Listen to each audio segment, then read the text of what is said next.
You ask Tiger to solve. This deals with linear equations with one unknown. The final result is x equals -3/4. Let's solve it step by step. Group all x terms on the left side of the equation. Subtract 18x from both sides. Group like terms. Simplify the arithmetic.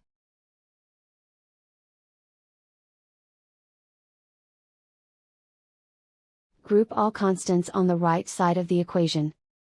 Add 6 to both sides. Simplify the arithmetic.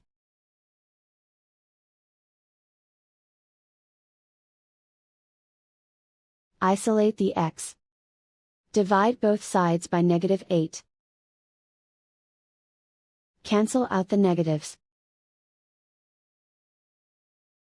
Simplify the fraction. Move the negative sign from the denominator to the numerator.